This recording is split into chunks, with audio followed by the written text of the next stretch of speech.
This is Karen with newclevelandradio.net, and it is time for What in the World with Paul Sieber, his sidekick John Donalo. And again, it is Tuesday, 3:30 in the afternoon, and you're right, we weren't here last week. We were off in Neverland. Yeah. But we're here today. We're here today. That's right. That's what counts. Yeah, we Neverland. That's a good description of where we were. And I'm not going to go any further than that. We'll find out more about where some of us were last week. But yeah, who cares where you were last week? This is this week, Tuesday, the 8th of July. I had to look at my calendar over there on the screen.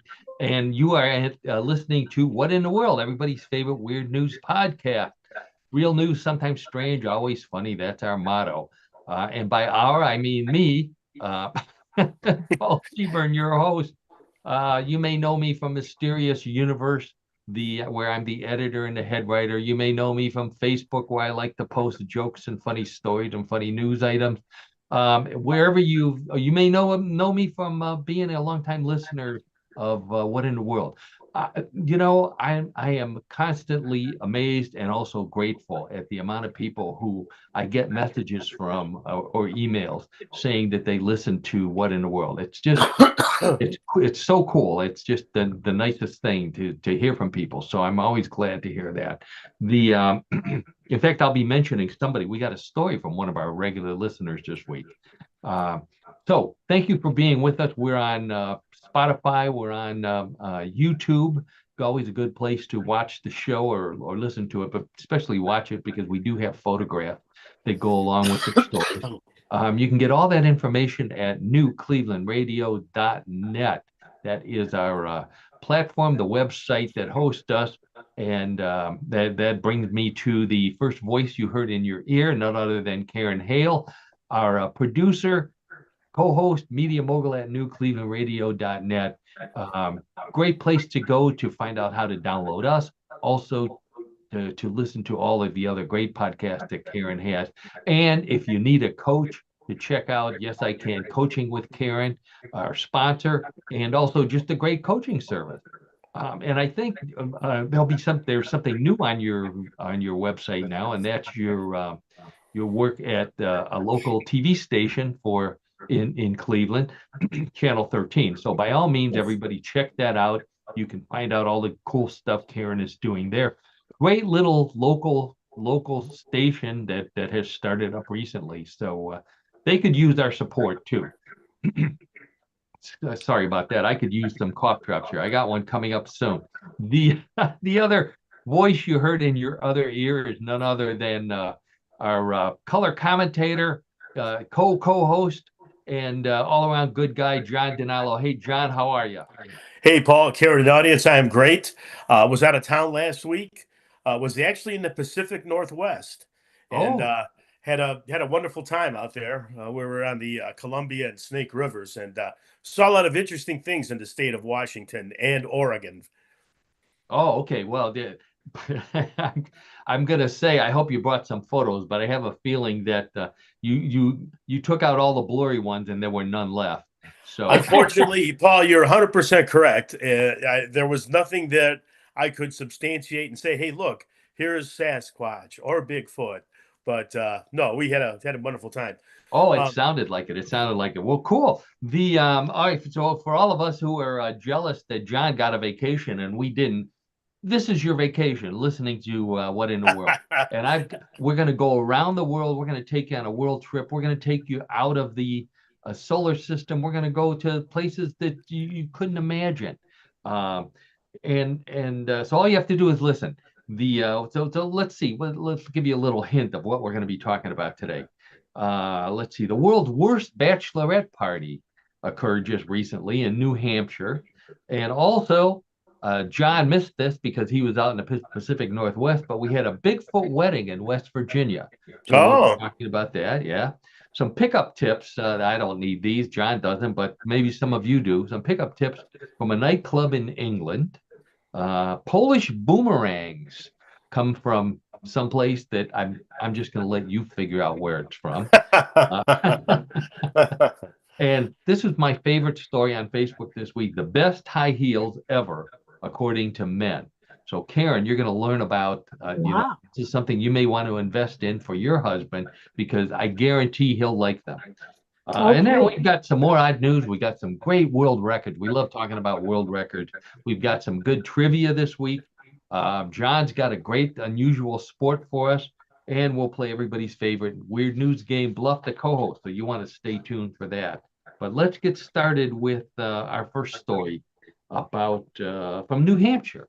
So let's get our photos up here for the people who are watching on YouTube. Don't worry, we'll explain what they all look like. So the first one's our logo, What in the World? Real news, sometimes strange, always funny. The next one is my book, What Would You Say to a Naked Space Alien? Now available on Amazon. So please check it out. All my favorite alien encounter stories from Writing from Mysterious Universe. It's available on Amazon, also at my website, paulseaburn.com. Okay, let's see. I don't want to get to the next story here. So, dating is hard to do these days. Now, people tell me this. I'm not dating anybody that I'll admit to.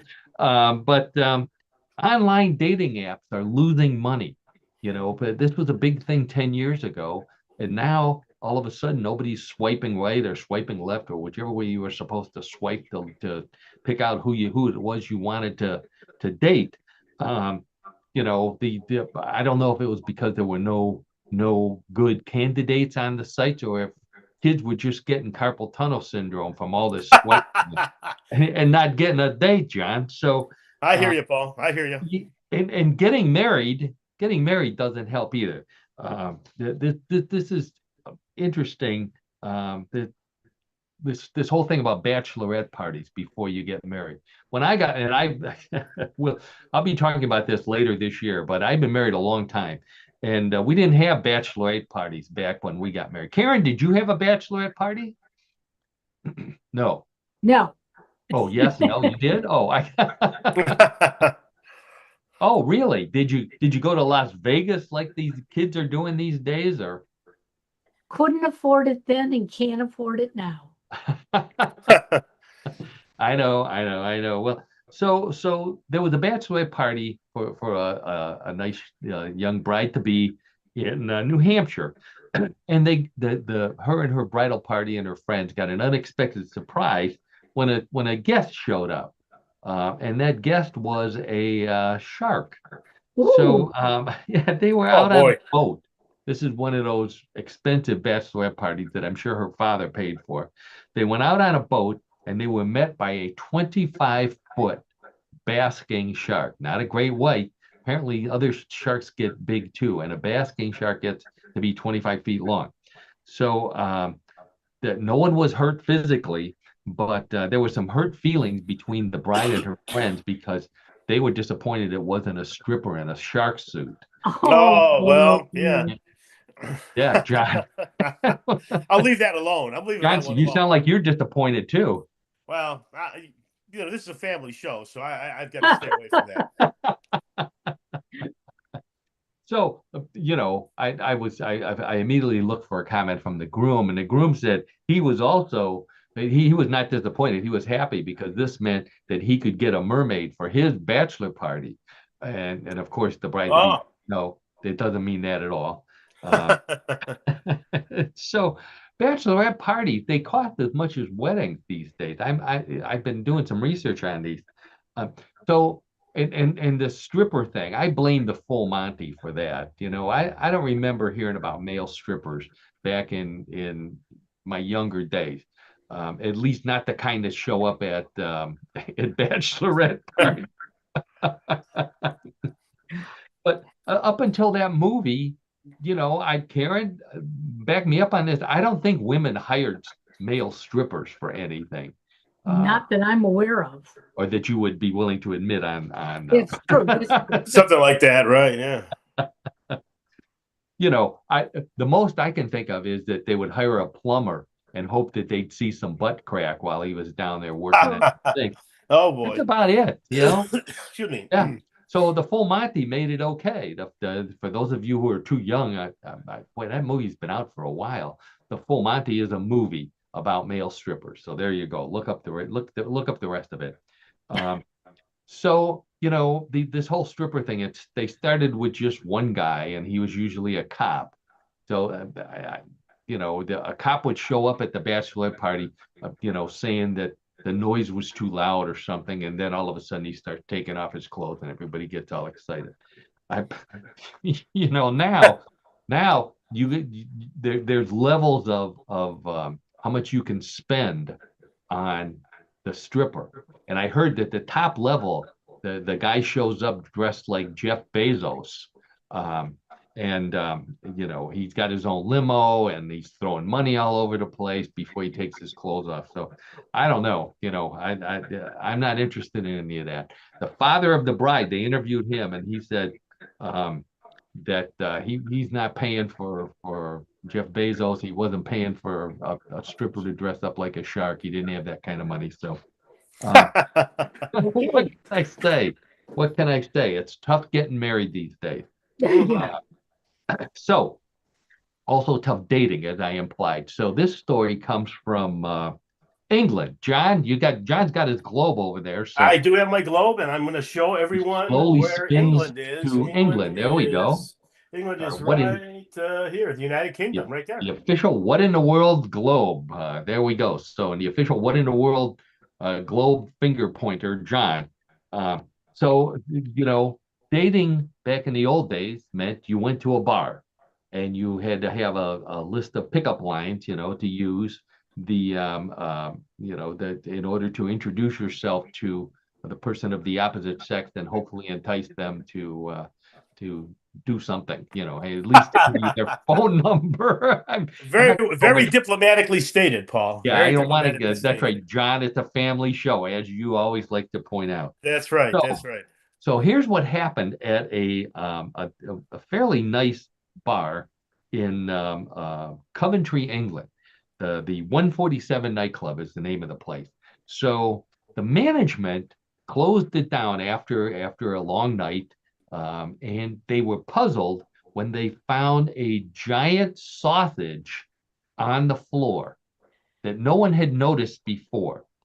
The sausage was 12 inches long, and they're referring to the incident as Sausage Gate because they don't know where it came from. So they're calling it Sausage Gate.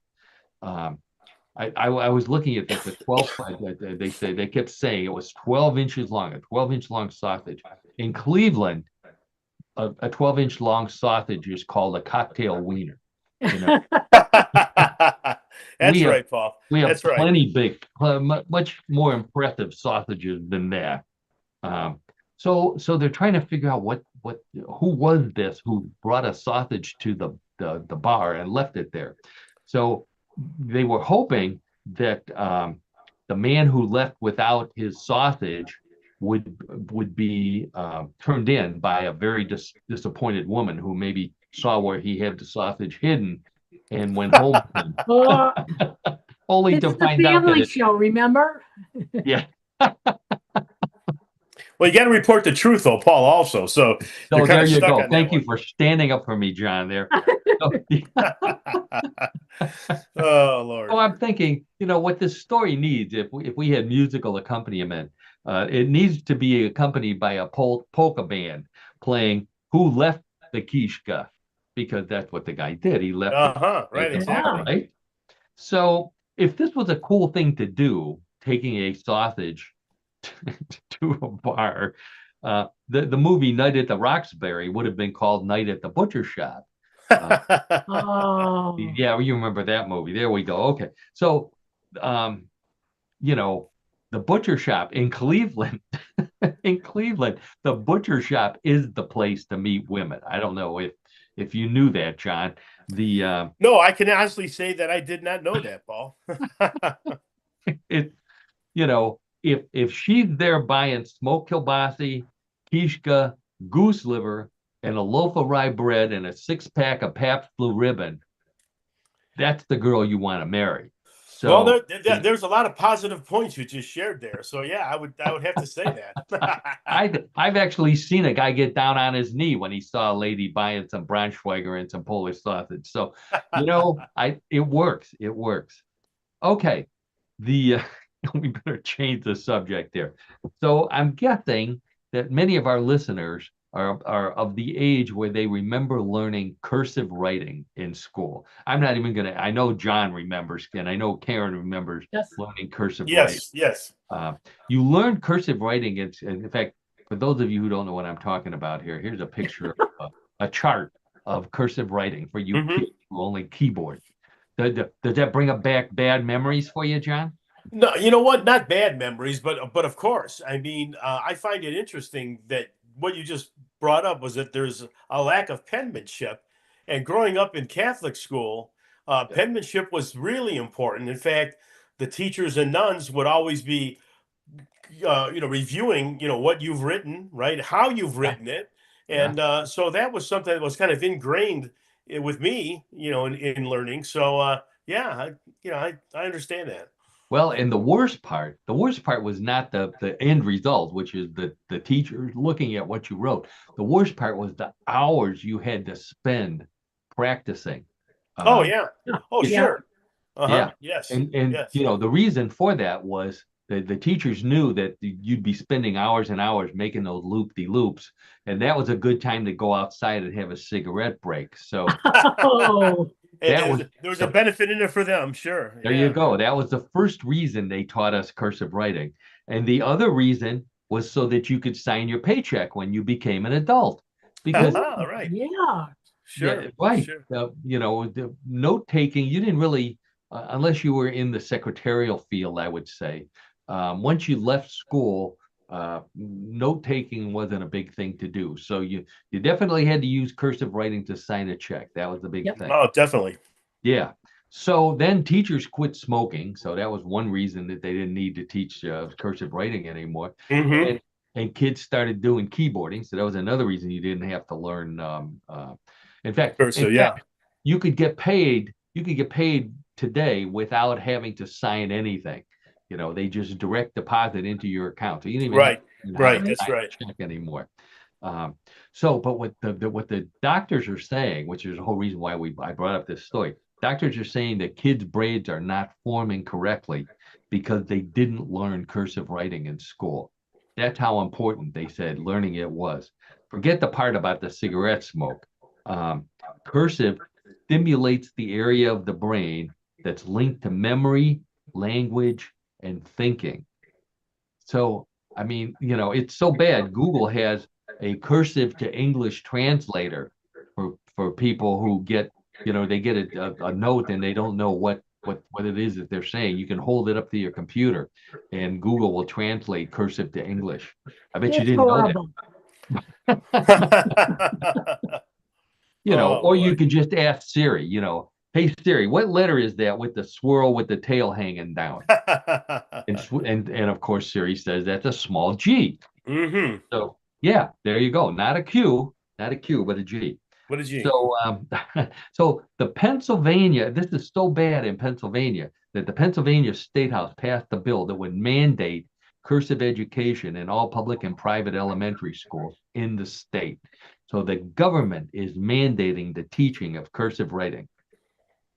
This they said was in response to teachers complaining that kids thought cursive writing meant replacing the letters in swear words with 3 asterisks. So that would be cursive Oh, writing, I get right? that. I get that. Sure. Sure. Yeah. There's your horn, John. The Oh, good. Thanks. Glad you're being so kept honest, Paul. yeah. Great. So once the math teachers heard that, the math teacher said, "Well, if you're bringing back cursive writing, you should be also bring back the Gazinta. You remember the Gazinta? Something goes into whatever it is. Right. Exactly. That's right. That's how we learned division. Five Gazinta 10 two times. That's I was five. just gonna. I was gonna use that as an example myself, Paul. Very good. Well, John, not there were also other variations. There was also the over, 18 over 6. Oh yeah, right, for the division, right? Sure. Another division, that's right. And then there was the takeaway. You remember the takeaway? Was Oh 10 yeah, right. takeaway. Like two take away five. Yeah, Well, two, yeah, two yeah, take yeah. away five gives you three. Right. Well, no, No, no, no, I'm sorry. I'm sorry. having No, no, majored no. in math, I know that's not correct, John. No, I didn't. Wait a minute. Let me reset that over there. People are going to get the wrong impression. 2 take away 5 is -3 for those which you learned in 4th grade. You know, when Right. you So it's get into five take negative away numbers. 2 is 3. I get it. I get it. Wow. Boy, that 2 weeks off really did a number on us, didn't it? Oh I yeah. can't do math anymore. Boy, that's okay. So let's get to my shout out to Marion. So Marion, I hear from Marion quite often on Facebook. And Marion suggested a story for us, so I'm going to do this story. So it's a story about bears. We've had stories about bears a lot lately. This one comes from also from England, John. So you don't need to point to England again. Okay. It's Yeah, right there. but I do have a picture of the bears here. So here's the bears. While we're talking about the bears, so Oh, all yeah, right. aren't they Wow. cute? Yeah. Well, wait till you hear what they did. So these 2 bears escaped from the Wildwood Devon Wildlife Park in England. Then they broke into a honey store. So that's where they're at. They're outside of a honey store. And they ate, and I quote, a week's worth of honey before they were captured and returned safely. They would have eaten more, but they refused to touch the honey in the little bear-shaped bottles out of professional courtesy. So, they don't want to eat you. They might be a friend of theirs. Owners of the store said that they were alerted to the break-in by the sound of bees crying. So, the bees must have heard about it first. So, first thing that bothered me was when they said that the bears ate a week's worth of honey. How much is a week's worth of honey? Is that a bear's week's worth of honey? Is that, I mean, That's for really a me, great question to ponder, Paul. John, a week's worth of honey for me, even if I have a cold, is a teaspoon or 2 a day. Right. Instead of cough syrup, cheap cough syrup. Right. Yeah, I mean, I don't know. How much would that be for a person? If you eat some baklava, that would be another teaspoon or so. Oh yeah. So my next question was this: where do bears get their taste for honey? They raid beehives. Are there any other animals besides bears that are brave enough to stick their nose in a beehive and take the honey out and eat it? Can you think of any? I cannot. I only think of No. bears. I don't, it's Don't the bears and bears get humans. stung? Pardon? Don't the bears get stung? Karen, that's the other question. I didn't go far enough to look into. Obviously not. If the only place they would get stung would be on the nose, and apparently, honey is like sex for bears, I guess. So they don't mind. They don't mind. It's like sadomasochism for bears. They're willing to get that honey orgasm, and they'll put up with spikes in their nose. And I just read about that. Okay, I don't know anything about sadomasochism. For those of you out there accusing me That's comforting to know, Paul. That's very comforting. Wow, how is this story all of a sudden getting into that? So, in humans, as much as we like honey, we at least pay other people to get the honey for us. And the fortunately they wear those costumes, so they don't like if you didn't have that costume, you'd go into to grab some honey from the honeybee from the beehive, and next thing you know, you look like the Michelin Man. You're Yeah. Yeah, you'd be all puffed up. Yeah. Oh, but really puffed up, John. Yeah. That's anyways. Okay, so I love this story. John, get your globe ready here. We're gonna go to Poland. Poland is right over here, just west of Russia. Okay. Now let me ask you a question. If you were to look for a boomerang, would you go to Poland or would you go someplace else? Well, I would go to Australia. Australia, that's what I think what everybody would say. Well, it turns out the world's oldest boomerang was found in Poland. Really? Wow. Yeah. Yeah, it was made from a mammoth tusk. There's a picture of it right there. Made from a mammoth tusk 40,000 years ago. That predates the boomerang in Australia by Wow. a lot of years, centuries. And it was found in a cave in Poland. Now, they said Australians only use boomerangs for hunting, but ancient Poles also used the boomerang for measuring the proper length of a kielbasa lake. So, Well, got a dual purpose there, right? dual Sure. purpose. It's a curved ruler. Oh So to yeah, speak. right, right, Yeah. right. So the Sure, sure. archaeologists in Poland, they determined from its shape that the Polish boomerang would not come back to the thrower, which I could have figured out as soon as they said it was a Polish boomerang. Of course, Something about that. Something yeah, about that, it- Paul. Right. it's an implicit Polish joke right there. Yeah, right, Um, exactly. so it was made from a mammoth tusk, but it was not very effective against, bringing a mammoth down. They must have just found the mammoth tusk and made the boomerang.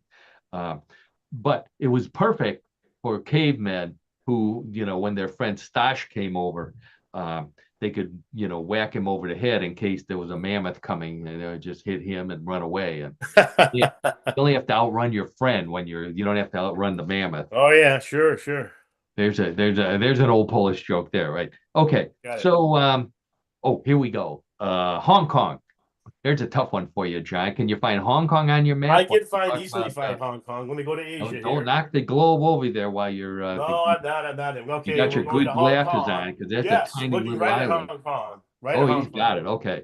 So researchers in Hong Kong have developed swarms of tiny nano robots, each no longer than a speck of dust. Oh They- my gosh. Yeah. Well, wait till you hear what they do. They insert it into the sinus cavity, and they control it with magnetism to clear out bacterial infections. So they put the nanobots into your sinuses to clear out sinus Wow. infections. Yeah, yeah. So when they were asked how the nanobots get into their destination, they brought out Dr. Vinnie Barbarino, who said, "Don't get ahead of me here." Dr. Vinnie No, no, we're Barbarino not. We're said not. they We're not got at up all. there up your nose with a rubber hose. Yeah. That's Mr. That's Barbarino, sure. That's from Welcome Back, Cotter. Boy, we're showing our age here, or at least I am. So, John, I don't know if you remember this. I think we saw the nose robots open for Radiohead back in the day. Wow. You know what? You got me stumped on that one again, Paul. I don't. I'm sorry, I don't remember. Don't remember nose robots? Not a fan of Radiohead, I'm sure. Well, So, there you have it. but while I have your attention, would you let a doctor fly robots up your nose? No, not at all. Once you let these little robots in the front door, they're going to want to go in the back door too. Well, like the old Oh. expression goes, you give them an inch, take There them you go. on. That's right. You give those doctors an opening, so to speak. Oh my. And if it works at one end, maybe it's going to work at the other. I don't know. I Oh don't want boy. to find out. I want to know is this treatment covered by Medicare, or yeah, or do you have to go to NASA to get permission first, Yeah. or maybe you have to go to the Pentagon? Hey, they're going to be using robots up my nose. Is that covered under the Pentagon, the new Pentagon? Sure. Yeah, I don't know. As long as they don't want to use it, I'm not even going to go there. So actually, this is probably a good idea. If they could put little teeny tiny lights on these little nano robots, so that they actually, I do have to go there. They one of the things that they want to use this for, once they perfect it for your nose, get ready, John. They want to use it to check out your bladder. Now, Oh no. Yes, yeah. I'm not going to go any further than that, although they said it would be a good idea, because if you put little lights on the nanobots, it would be perfect for when you get up at night and you go to the bathroom. Oh my God. You don't want to turn the lights on guess what? You find your way with the nanobots with lights on them. Oh my gosh. Yeah. What will This they is think of next? I have to use Well, that phrase. there's What will they already think of conspiracy next? theories, John. There's already Okay. conspiracy theories. They're putting spy bots up your nose. So it's not just that Oh they're my gosh. cleaning out your sinuses, they're spying. And Wow. I'm very suspicious when I go into a meeting and somebody sneezes. That's the first thing I'm wondering is if they're releasing spy robots to Can pick never up be on too you can never be too safe, Paul, I think on no, that, right? no, you would know that, John. You're right. Okay. Now this is a scary one. Karen, you're an Apple person, right? Apple computers, if I'm not mistaken. I know John is. I used I'm to Apple. be. I'm Apple. Yeah. Yeah. Okay. Well, I've been a DOS Microsoft user for forever from day one. So I'm very familiar with the blue screen of death. The blue screen of death, Karen. I know Yep. your tech support days. The blue screen of death comes up. In fact, I think I have a picture of that scary thing. Comes up when your computer has a problem, and it says your PC ran into a problem and needs to restart. It used to say far worse things than that. Yeah. Now they toned it down, but still, seeing the blue screen of death is always a scary thing. So Microsoft announced they are killing the blue screen of death, and they're replacing it with, get ready for this, the black screen of death. Oh, geez.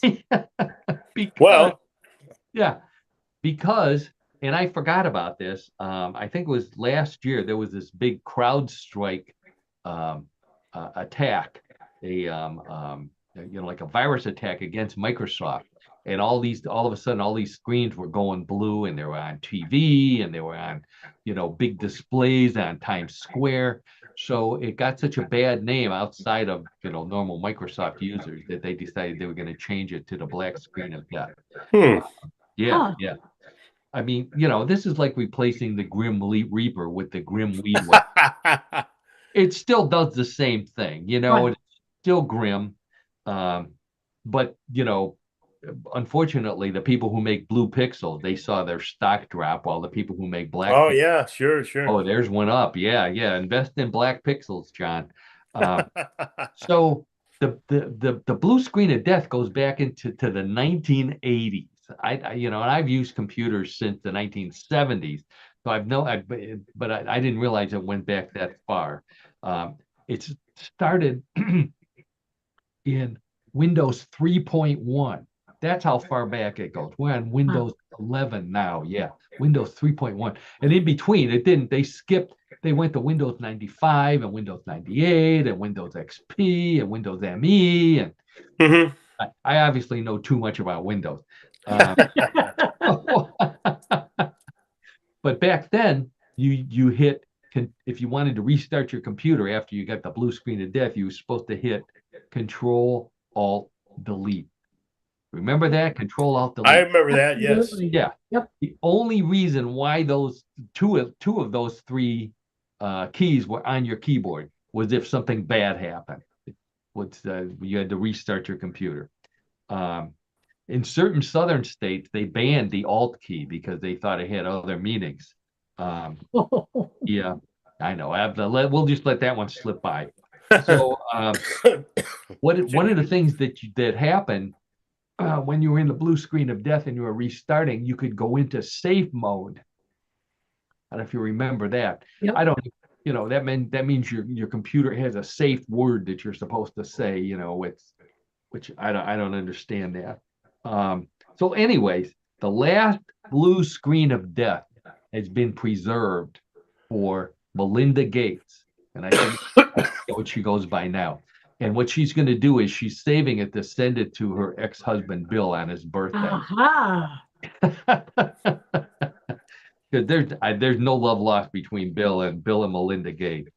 So I think what Bill Gates wants on his tombstone when he dies is a keyboard, so people can hit Control Alt Delete, and maybe he can bring him back. That's right. Wow. Oh boy, way too many obscure jokes here. All right. So John mentioned that he was on assignment. I say he was on assignment. He was on vacation last week doing a cruise down the Snake River and ended up in Washington State, which regular listeners know is the Bigfoot capital of the United States, if not the world. And John celebrated by bringing something back with him from Washington State. So, John, what did you bring back? So what I brought back, everyone, if you can see, is Bigfoot droppings. And I found Now, this in a did you gift pick? Did shop. you Wait a didn't minute, pick them up off the ground, did you? no. This is obviously this was sold as again a food product in Multnomah Falls. In the Wait a gift second. shop there. We eat their droppings? Wait a second. Here's the droppings. Oh, looks good. Oh my God, he's eating. John is eating. Oh my God. On live. It's actually chocolate covered peanuts. Oh, John spoiled the surprise for us here. And you're not sharing them with us. I'm Yes, sorry, folks. Throw some at the But camera. they're very good. Yeah. They're very good. We'll open our mouth. Throw some at the camera. The no, he's obviously enjoying it. He's not going to waste any of those Bigfoot droppings. Well, how cool! How cool! So, John, I knew you were up in the Bigfoot area. So I was looking for some Bigfoot photos to show it because I had a feeling you weren't going to bring any back. And believe it or not, I found some from back in the 70s. Really? Fairly clear, yeah, fairly clear photos. And I've got one of Bigfoot back in the 70s. Let's see if you recognize this here. So this is Bigfoot. Well, he has bell bottom jeans on, right? Bell bottom jeans. That's right. Yeah, of course. It's the 1970s. You can see that. It says it right there on the photo. It says Bigfoot sightings in the 1970s. Mm-hmm. The belt, his feet are as big as the bottom of the bell bottom. Those are actually the bell bottom jeans. I'm pretty impressed. I never had bell bottoms quite that bellish. Quite that big. Yeah, but all right, so that's a good lead into our story this week, our Bigfoot story. So many people say they love Bigfoot or would love seeing Bigfoot. But Christy Chafin and Ron Howes are not only both of those kinds of people. In fact, they want to see Bigfoot and they love Bigfoot. They also express their love for each other and Bigfoot by getting married in his own backyard in West Virginia. Now, we've talked about Bigfoot sightings in West Virginia off and on. We have a good friend of both John and mine, Brian, down in West Virginia. He's got all kinds of souvenirs and stuff and stories. This actually happened. They got married at the this year's West Virginia Bigfoot Festival in Sutton, West Virginia, which is south of the Pennsylvania side of West Virginia. Okay. The best part, everybody, the ceremony was officiated by Bigfoot himself. Really?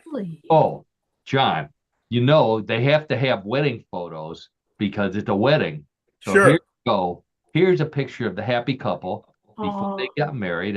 Don't they look nice? You know, they got their Bigfoot. At least he has his Bigfoot vest on, Ron. Right. Here is the actual ceremony right there. Oh my gosh. Bigfoot asking her if she would marry Ron. They'll have it to hold and chase Bigfoot forever. So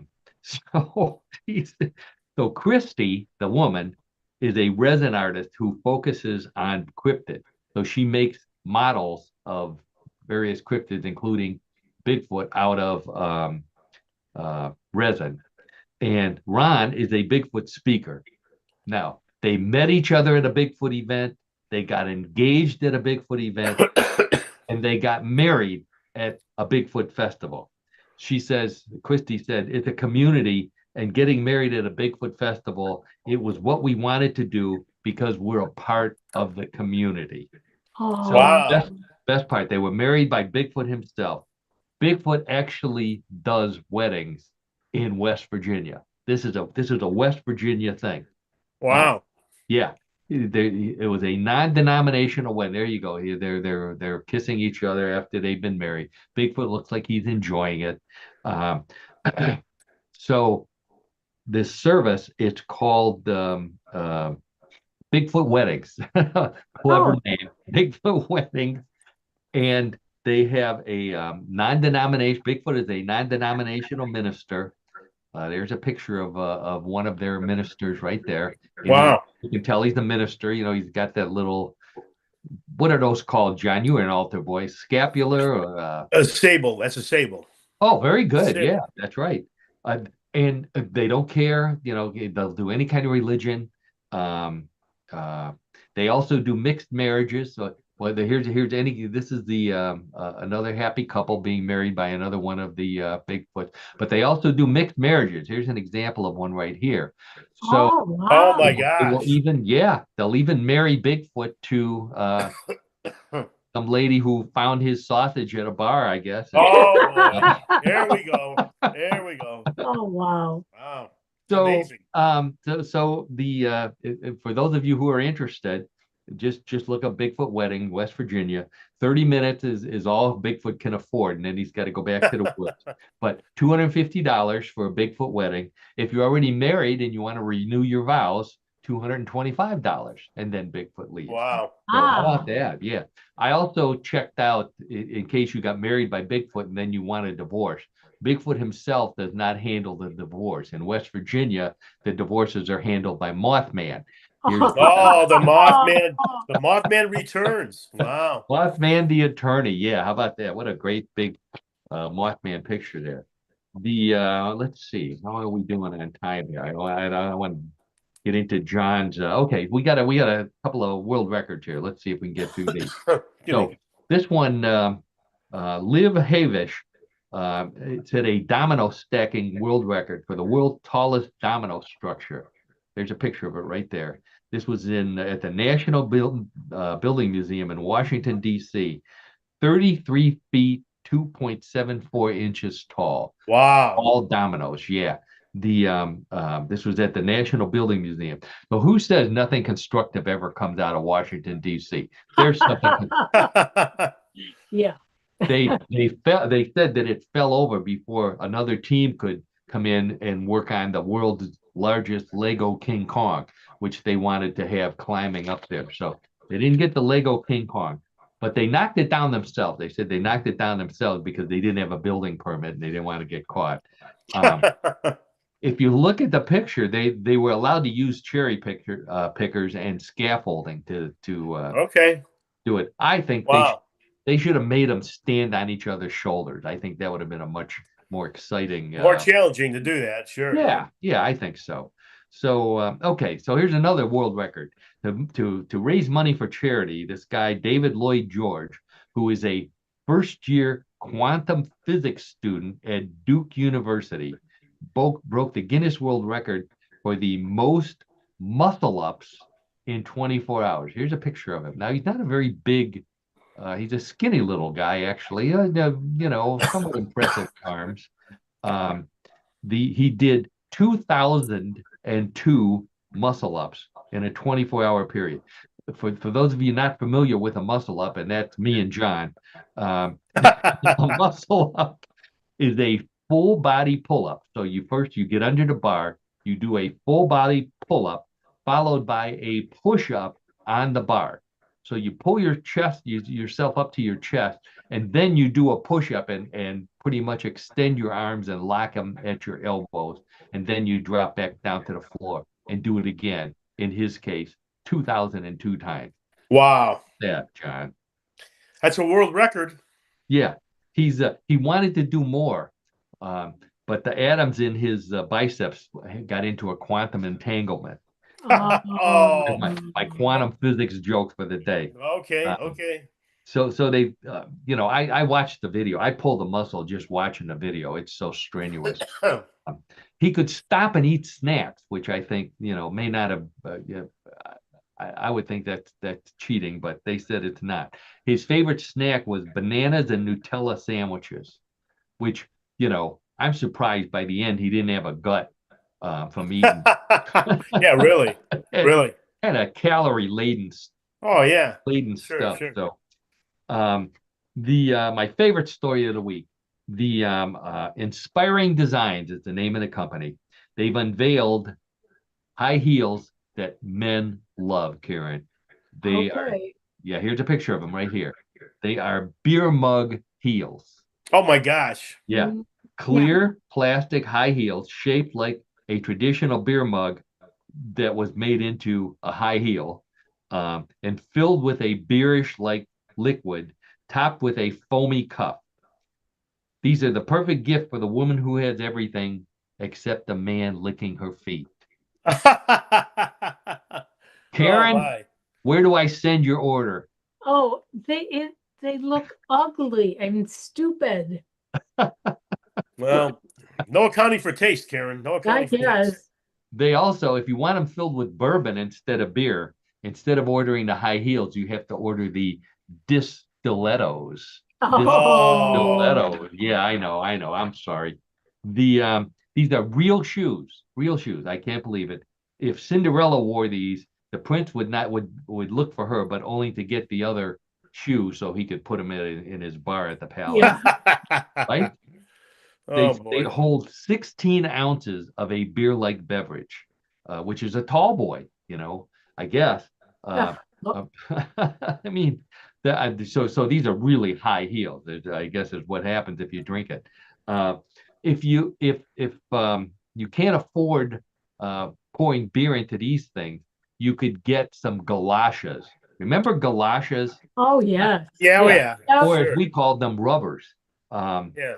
these they were the French word galoche comes from medieval Latin galopia, which means wooden foot.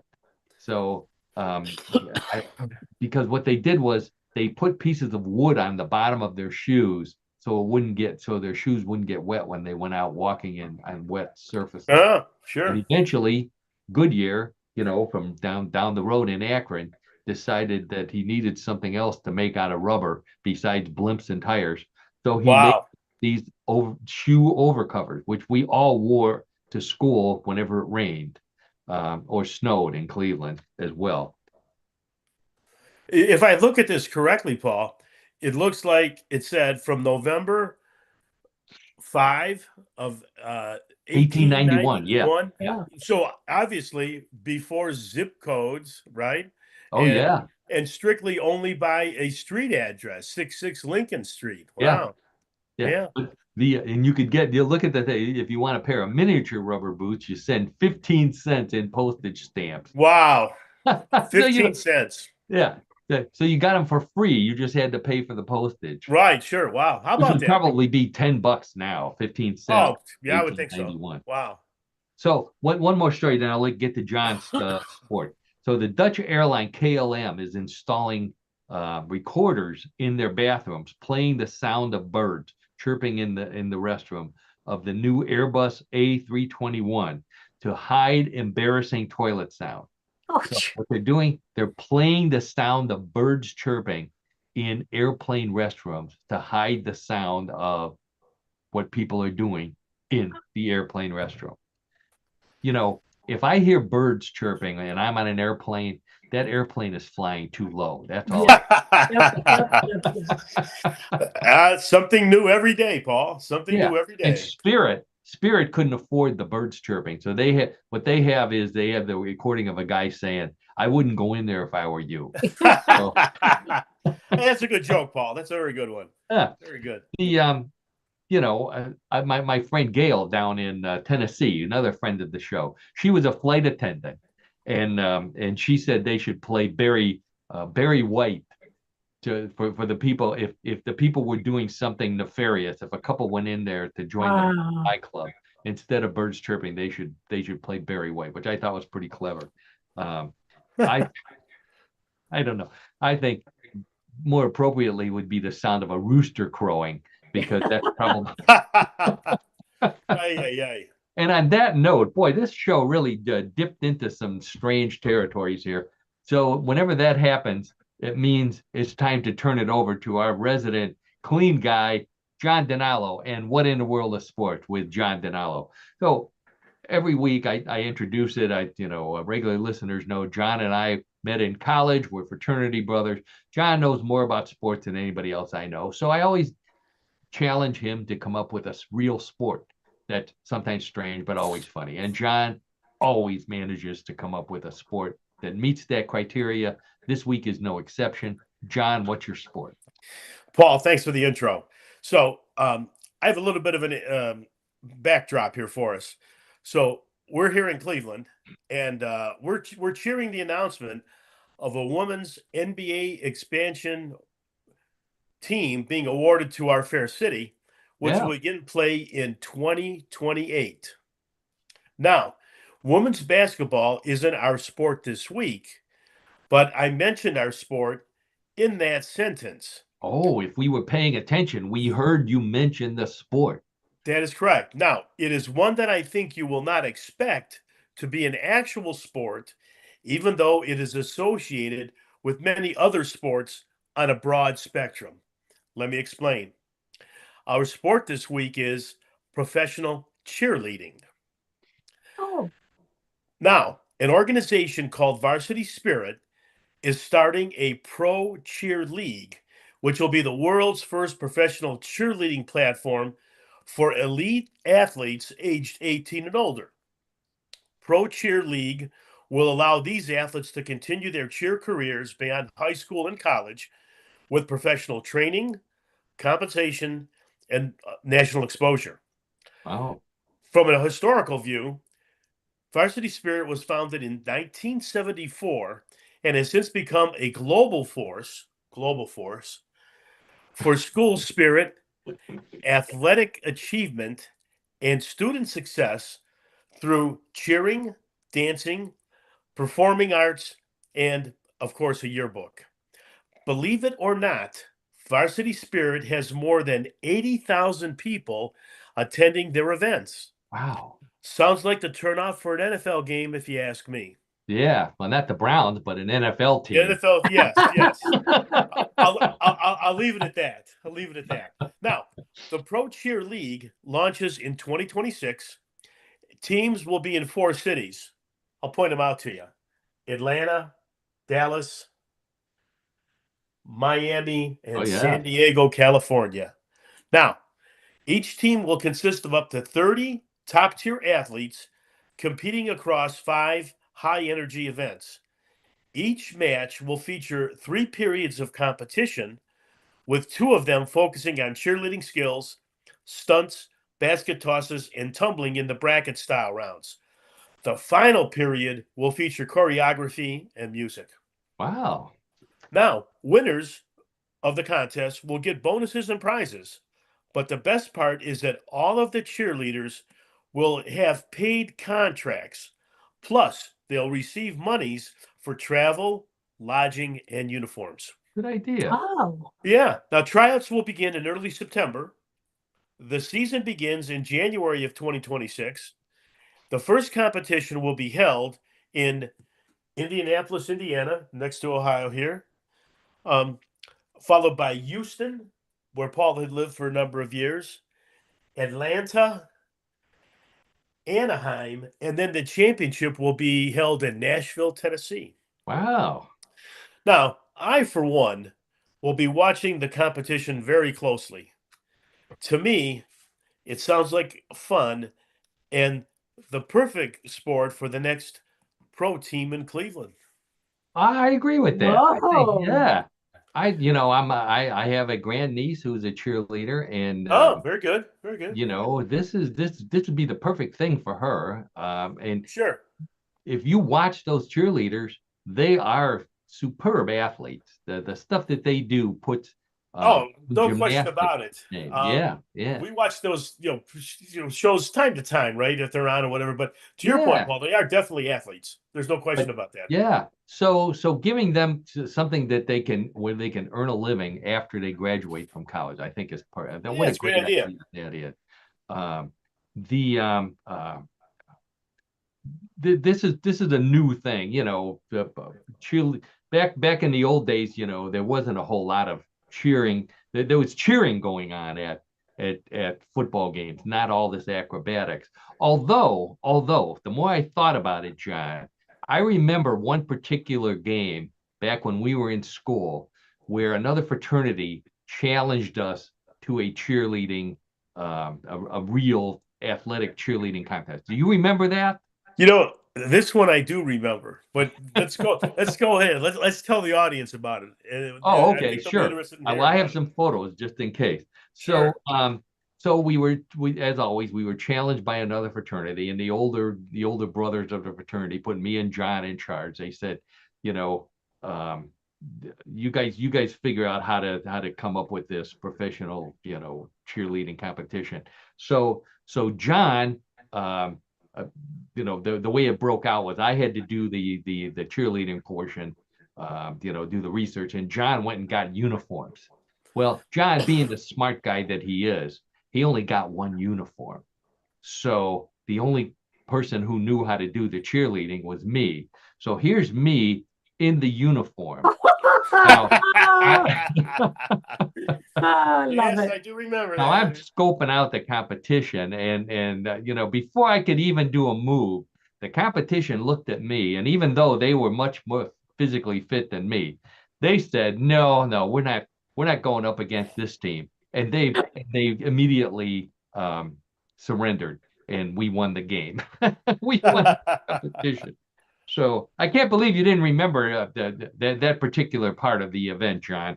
No, But I remember not that particular oh part, yeah. but I do remember that though. So yeah, and I'm glad I was able to remember that. A lot of these events that you talked about, Paul, that we participated in, I have no recollection of. So I'm at least ahead of the curve that way. There you go. There you go. Well, this was that was a lot of fun. I don't remember which fraternity that was. Probably the U Club from the looks of them. But anyways, we will end at what in the world of sports there, John. Thanks again for that great sport. Oh, you're And welcome. uh, Sure. regular listeners know that means it's time for Bluff the Co-host, everybody's favorite weird news game. I have 3 stories that go with Bluff the Co-host, very similar to the stories we've been telling all afternoon. One big difference: those stories were real. The stories in Bluff the Co-host may be a real, maybe a bluff. It's up to Karen, John, and those of you playing at home to decide. Wagering is allowed, so place your bets. John and Karen, hands on the buzzer. Let's get right to story number 1. The porta in porta potty means that the potty can be transported anywhere. But once it's there, it's no longer portable. That changed recently with the announcement of the porta potty, a mini porta potty on wheels that can be moved around while still offering its potty services.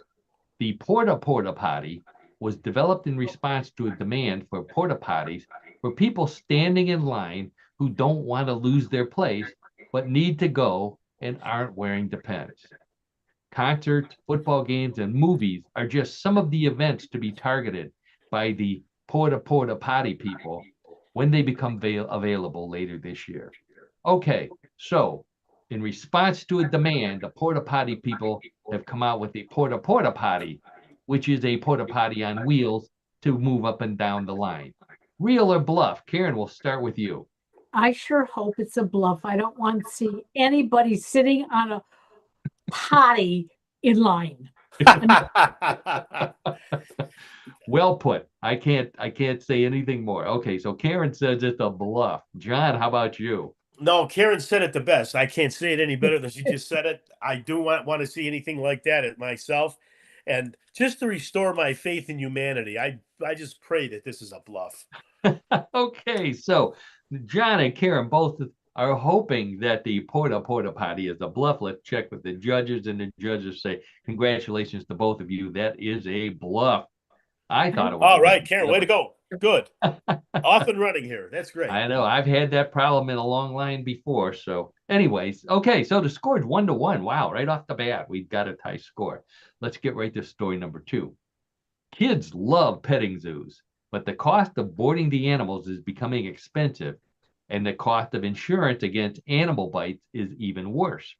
That's why a group of hunters in Montana has opened the taxidermy petting zoo. The taxidermy petting zoo is filled with deer, moose, bears, and other animals killed by the hunters and preserved by local taxidermists. Local farmers have contributed goats, sheep, and other farm animals that were also taxidermied. And there are even some exotic cats and other taxidermied wild animals donated from a zoo in Helena. the management of the taxidermy petting zoo says kids love petting the taxidermied animals and reading about them, and their parents can rest assured that no one will be bitten or catch some sort of animal disease. Okay, so the taxidermy petting zoo in Montana, because it's too expensive to have real animals at a real petting zoo. Real or bluff? John, we'll start with you this time. Well, I think this story is relatively harmless, the way I see it. Would be for a good purpose in a way that, children or anyone can, pet an animal that's deceased, but to get an appreciation of it. So I'm going to say it's real, and it's in Montana. Anything can happen in Montana. Leave it at that. Okay, anything can happen in Montana. I think that's their state motto. Okay, so John says that the taxidermy petting zoo is a real story. Karen, how about you? Well, I don't want to pet a dead animal, and I can't look at an animal that has been stuffed. So I'm going to hope it's a bluff. Karen says, I can't pet a dead animal, if you know what I mean. So there's something to that, Karen. Yeah, that's right. Quite an Yeah. answer. So That was she quite an thinks answer, it's really. a bluff. While John says that only in Montana it's a real story. Let's check with the judges. And the judges say, congratulations on this one. Go to Karen. That is a bluff. And Karen breathed a sigh of relief while John mutters under his breath. I'm languishing in my. There you go. I'm crying in my beer, if you will. Pop another one of those Bigfoot turds over there. Maybe. I'm going to have one right now, actually. Take my mind off it. All right, so the score is 2-1, but points are doubled in round number 3, which means John could come roaring back with a correct answer. Let's see if that happens. If you need proof that you can get a grant to study anything, a mattress company in England just got the government to fund research into nightmares, and the study found that eating just 1 ounce of cheese before bed is enough to cause nightmares. The scientists tested brie, Stilton, cheddar, and mozzarella, and all of them raised the possibility of having scary dreams by up to 93%. They said the saturated fats and proteins in cheese take a long time to digest and raise your body temperature. So a 4-cheese pizza at midnight could be why you're still screaming at 4 in the morning. Of course, the mattress company, recommends that the cheese lovers can still get a good night's sleep if they purchase their top-of-the-line handmade mattresses. Okay, so the mattress company that got a grant to study why people have nightmares and found that it's because of the cheese they eat before bed. Real or bluff? Karen, we'll start with you. Well, we've talked about this before, about how people can get grants for just about anything. I wish we could get a grant for just being here, but, it's not happening. So, but I'm going to say it's a real story. Oh, Karen says it's a real story. Have you applied for a grant on just being here? Yeah. Yep. Okay. So Karen says that it's a real story. John, the cheese lover in this bunch, says what? I do love cheese. It's very, very true, as you know, Paul. But I'm going to say that it's false. I'm going to say it's a bluff. Okay. John says it's a bluff because not just because, but there's other things that can cause strange dreams. Saturated fat, I'm not so sure of that, but that's just my opinion. Okay, Joe. So John says it's a bluff. John hopes it's a bluff, but it's a bluff because he doesn't want to give up pizza before bed, I guess. Yeah, that's very true. That's very true. Well, Karen says it's real. Let's check with the judges, and the judges say congratulations on this one. Go to Karen. Perfect score this week for Karen. Correct answer. Karen, fantastic. Yeah, That is a way to go, real Karen. Very good. A real mattress company did the study and found out that cheese, 1 ounce, one little piece of cheese can give you nightmares. So I heard that. You don't worry about that. That has nothing to do with what we're recording. Oh, good. Pay no attention to the man behind the curtain saying that. Okay. Well, Karen is our winner this week. Congratulations go to Karen. Also to anybody else out there who got all three or two or one. As long as you got more than John, you're a winner this week. There.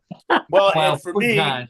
guess I'm back to the flashcards. Yeah. Yeah, back to Absolutely. flashcards. He'll, So he'll we'll be be studying, and that eating, I'll be studying this week. eating those Bigfoot turds and studying the flashcards. That's That's right. That's right. right. Bigfoot droppings. Well, but what a terrible way to end the show. But I will on Bigfoot dropping. I want to thank Karen Hale, our media mogul, producer, co-host at media mogul at newclevelandradio.net, our platform. Karen, thanks for everything you do for our show, for all of the podcasts on newclevelandradio.net, for all the people that you're helping now with your coaching and with the work you're doing at News 13. Boy, Karen needs her own show, doesn't she? Just to talk, which I think No. she Really? has. Yeah. There you go. There you have it. Sure. Sure. So thanks again for being here and for all your support. Thanks also to John Donalo, our sports guy, uh, co-host and all-around good guy. Puts up with my nonsense. He's been putting up with my nonsense for a long time, and keeps coming back every week with stuff like Bigfoot turds. So I'm Bigfoot droppings. I'm sorry, John. Glad to see you back. Oh, it's great to be back, Paul and Karen, and audience, and I'm sure that I'm sure I will do better next week. That's all I have to say when it Throw comes to Absolutely. down Puff the and Pose. gauntlet. Yes, I'm coming as they back. say. I'll be back. So All right. Well, and as always, we want to thank the most important people in this podcast, and that's you. All of you listening to our show, watching the show on YouTube. Thank you so much for joining us every week, or however often you do join us. You know, there's a whole library of recorded podcasts out there of what in the world, so you can go back through history and find out how all of us have changed over the years. And pick up on some other great stories that we've talked about. So please think about doing that as well. But most importantly, just thanks for being here. You're the reason why we do this show. We hope you have as much fun listening to us as we do, entertaining ourselves week after week, putting on What in the World. So on that note, um, it's a beautiful day in Cleveland, so I think I'm going to go outside for a little while. I hope all the rest of you do the same. You're in a safe place wherever you are with good weather, and we will come back next Tuesday with more What in the World. We will.